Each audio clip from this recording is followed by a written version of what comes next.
అక్కడి ప్రజలు మమ్మల్ని బంధించారు. తమ్ముడు, ఈ రోజు నైట్ ఎక్కడి నుంచి మనం ఎలాగైనా ఎస్కేప్ అవ్వాలి. కానీ ఎస్కేప్ అవ్వడం అంత ఈజీ కాదు. అక్కడ అన్ని చోట్ల సైనికులే ఉన్నారు. ఇంకా హోప్స్ పోతున్న టైంలో ఒకరు వచ్చారు. వచ్చేసాన్రా కుర్రోళ్ళు, ఈ తాత వచ్చేసాడు మిమ్మల్ని కాపాడటానికి.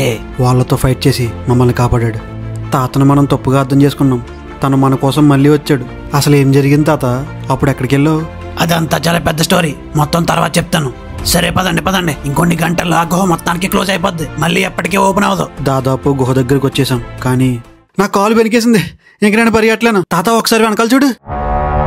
సరే మీరు వెళ్ళండి, నేను వాళ్ళని కొద్దిసేపు ఆపుతాను. లేదు తాత, వెళ్తే అందరం కలిసే వెళ్దాం. అందరూ నన్ను ఒక స్వార్థపరులాగే చూశారు. అది రాంగ్ అని ప్రూవ్ చేయడానికి ఇప్పుడు నాకు ఒక గొప్ప అవకాశం వచ్చింది. చేతిలో ఆయుధం లేకుండా యుద్ధం స్టార్ట్ చేశాడు. వాళ్ళలో ఒకరి దగ్గర నుంచి ఆయుధం లాక్కున్నాడు. అసలు ఒక్కడే అంతమందితో ఫైట్ ఎలా చేస్తున్నాడన్నయ్య? అసలు అతను ఇప్పుడు నార్మల్ మనిషే కాదు. ఇంతకు ముందు ఇలా లేడు కదా. ఎప్పుడొచ్చే అతనికి సూపర్ పవర్స్. అతనికి చంపే సామర్థ్యం ఉన్న ఒక్కరిని కూడా చంపకుండా యుద్ధం గెలిచాడు. పిరమిడ్కి బాయ్ చెప్తూ మేము గుహలోకి వెళ్ళిపోయాం. అసలు ఈ పవర్స్ ఎలా వచ్చే తాత నీకు? ఆ రోజు నేను మీ వెనక్కి వస్తుంటే నాకు ఒక వాయిస్ వినిపించింది. వెనక్కి తిరిగా, ఇంతలోనే గుహ క్లోజ్ అయిపోయింది. ఆ వాయిస్ మళ్ళీ వినిపించింది.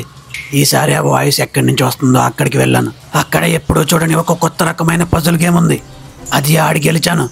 నాకు పవర్స్ వచ్చాయి. ఇన్ని పవర్స్ పెట్టుకుని బయట సాక్రిఫైస్ చేస్తున్నట్టు స్పీచ్ ఇచ్చావు. ఊరికే సరదాకి. మరి నెక్స్ట్ ఏంటి తాత? ఇప్పుడు నీకు సూపర్ పవర్స్ ఉన్నాయిగా. ప్రపంచాన్ని మారుద్దాం, నాతో పాటు వస్తారా? తాత మరి మాకు కూడా పవర్స్.